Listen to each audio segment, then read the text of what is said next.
Hello friends, मैं आपका दोस्त ब्रिजमोहन प्रजापति और आप देख रहे हैं हेल्दी लाइफस्टाइल मोटिवेशन।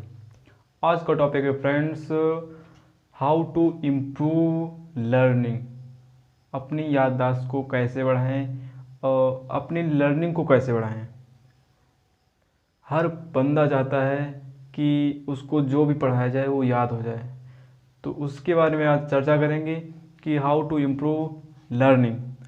तो कहते हैं ना कि सीखते रहना ही ज़िंदगी है।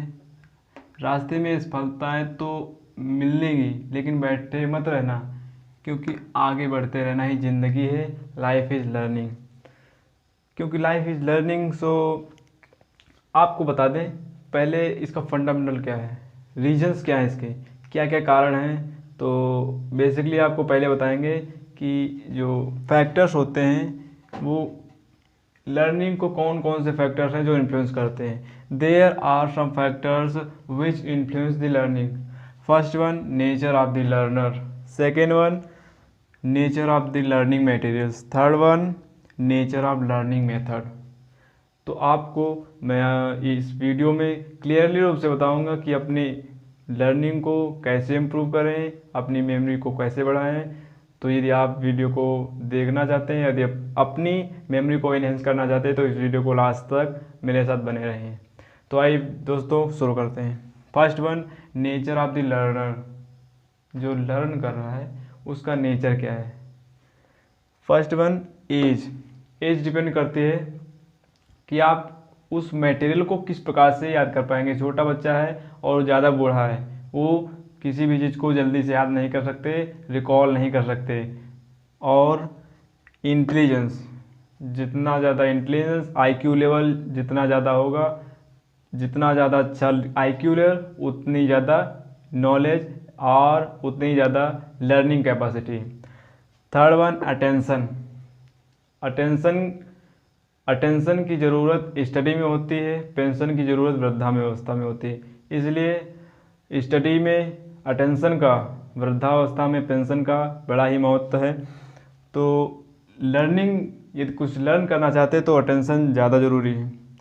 इंटरेस्ट एंड मोटिवेशन, ये हम नेचर ऑफ द लर्नर, जो लर्न कर रहा है उसके नेचर किस प्रकार से उसके होने चाहिए। तो इंटरेस्ट एंड मोटिवेशन, यदि वो लर्न कर रहा है कुछ चीज़ तो उसका इंटरेस्ट होना चाहिए। मीन्स उसके अंदर से एक इंथुजियाज्म, एक इंसेंटिव, मोटिवेशन अंदर से निकलना चाहिए, तभी वो चीज़ को लर्न कर सकता है। नेक्स्ट है मेंटल एंड फिजिकल हेल्थ। कोई भी डिजीज पर्सन, चाहे फिजिकली हो या मेंटली हो, डिसेबल्ड हो, याद नहीं कर सकता, इसलिए फिजिकली मेंटली हेल्दी होना चाहिए। नेक्स्ट है फटीग एंड रेस्ट।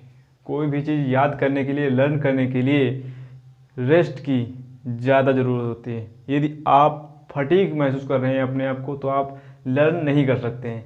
तो इस प्रकार से कुछ नेचर ऑफ द लर्नर, जो लर्नर है उसके नेचर हैं।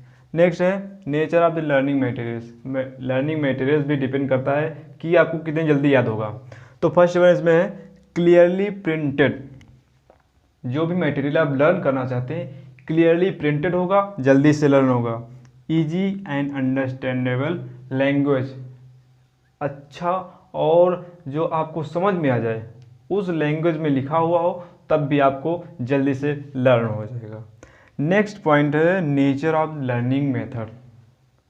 ये मेन इम्पोर्टेंट है कि आप जो लर्न कर रहे हैं उसमें आप मेथड्स कौन कौन से यूज़ कर रहे हैं, वो मेन रोल प्ले करते हैं लर्निंग में। फर्स्ट वन है definite goal. Yes my dear friends, पिछले वीडियो में मैंने बताया था कि बिना पते के तो लेटर भी अपने एड्रेस, बिना एड्रेस के तो लेटर भी सही जगह स्थान पर नहीं पहुंच पाता। फिर तो ये लर्निंग है, बिना गोल के हम कैसे याद कर सकते हैं।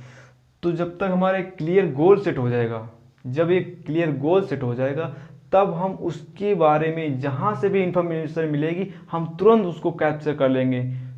आपको एग्जांपल देते हैं, यदि आपको एक बाइक लेने की धुन सवार है तो आपको रास्ते पर वही बाइक दिखेगी और आपको हर जगह वही बाइक नजर आएगी। यदि आप कुछ लर्न करना चाहते हैं तो माइंड में उसी प्रकार से दिखता रहेगा और आसपास वही दिखेगा। नेक्स्ट है रेसिटेशन। जो भी आप लर्न कर रहे हैं उसको बोलकर, उसको ज़ोर से लाउडली बोलकर पढ़ें, तब याद होएगा।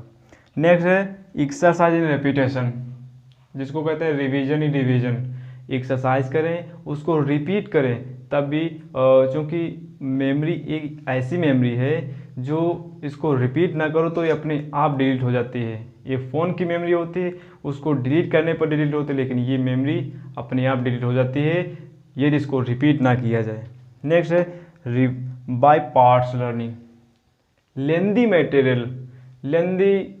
मटेरियल है उसको आप एक साथ नहीं याद कर सकते, उसको नेमोनिक टेक्निक से यूज़ कर सकते हैं, उसको पार्ट में डिवाइड कर सकते हैं। जिस प्रकार टाइम का यूज़ कैसे करना है, टाइम को आप ऐसे यूज़ नहीं कर सकते हैं कि दिन में उठे और पूरा समय इसको ऐसे यूज़ कर रहे हैं। इसको पार्ट्स में डिवाइड कर दीजिए, इस समय मैं ये करूँगा, उस समय ये करूँगा। उसी प्रकार से लर्निंग मटेरियल में भी ज़्यादा लेंदी है ना, उसको ब्रेक डाउन कर लो, थोड़ा थोड़ा पार्ट में ब्रेक डाउन करके आप उसको आसानी से याद कर सकते हैं। नेक्स्ट है रिवार्ड एंड पनिशमेंट। बच्चा होता है, यदि उसको पुरस्कृत किया जाता है, उसको रिवार्ड दिया जाता है, तो जल्दी से याद करता है। क्यों? क्योंकि उसको एक अंदर से जिज्ञासा उत्पन्न होती है कि मैं इसको याद करूँगा तो मुझको ये रिवार्ड मिलेगा, ये नहीं याद करूँगा तो मुझको ये पनिशमेंट मिलेगा, टीचर उसको मारेंगे या डांटेंगे। इस प्रकार से इन्हेंस करते हैं ये लर्निंग को या मेमोरी को, रिवार्ड एंड पनिशमेंट। नेक्स्ट है साइकोलॉजिकल फीडबैक। जब हम याद कर रहे हैं प्रॉपर, अब मुझको कुछ फीडबैक भी मिलेगा कि मेरी प्रोग्रेस क्या हुई। आगे जब कुछ याद करते हैं तो जब क्लास में सुनाते हैं तो टीचर जो प्रेज करते हैं, तो एक प्रोग्रेस होती है कि मैंने कुछ याद किया, अंदर से एक साइकोलॉजिकल फीडबैक मिलता है कि अच्छा तुमने परफॉर्मेंस किया और आगे करो, तो इससे एक इंसेंटिव मिलता है, मोटिवेशन मिलता है, तो अंदर से फीडबैक। इस प्रकार से फैक्टर्स इन्फ्लुएंशियल लर्निंग थे, ये हमारी लर्निंग को अफेक्ट करते हैं, इन्फ्लुएंस करते हैं। सो अब हम आपको ले चलते हैं टिप्स की तरफ, जो आपको बताएंगे कि जो आपको हेल्प करेंगे लर्न कैसे करें, अपनी मेमोरी को कैसे इन्हेंस करें। फर्स्ट वन है विजुलाइज। कुछ भी आपने याद किया तो उसको विजुलाइज कीजिए, क्योंकि 20% reading and 80% visualising are remembering. जो भी आप लर्न कर रहे हैं, लर्न मत करते रहिए, उसको विजुलाइज कीजिए। जिस प्रकार कहते हैं 20% स्किल्स 80% एनर्जी। किसी भी काम में सक्सेस पाने के लिए आपको 20% स्किल्स की ज़रूरत होती है, 80% तो एनर्जी की ज़रूरत होती है। विदाउट एनर्जी आप डिप्लेटेड टायर की तरह हैं। डिप्लेटेड टायर कहीं भी नहीं जा सकता, बिना हवा भरा टायर आगे बढ़ नहीं सकता। उसी प्रकार बिना एनर्जी के हम कहीं भी नहीं जा सकते, सक्सेस पा ही नहीं सकते हैं। तो विजुलाइज कीजिए, विजुलाइज कीजिए 80%, लर्न कीजिए 20%। नेक्स्ट है इलेबोरेट एंड रिहर्स, जिसको बोलते हैं एक्सरसाइज और रेपिटेशन। एक्सरसाइज कीजिए, उसको रिहर्स कीजिए, बोलने की प्रैक्टिस कीजिए, मिरर के सामने बोलने की प्रैक्टिस कीजिए।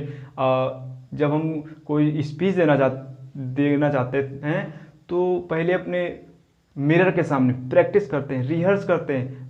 डांस होता है तो डांस कॉलेजेस में बच्चों को रिहर्सल करवाया जाता है, जिससे कि वो अच्छे से परफॉर्मेंस कर सकें सभी के सामने। तो इलेबोरेट एंड रिहर्स करें। नेक्स्ट है टैबलेट मेथड। टैबलेट मेथड आपको सुनने में बहुत ही वैसा लग रहा हो कि ये टैबलेट मेथड क्या है, तो आपको बताते हैं कि tablet method means morning, Noon and evening.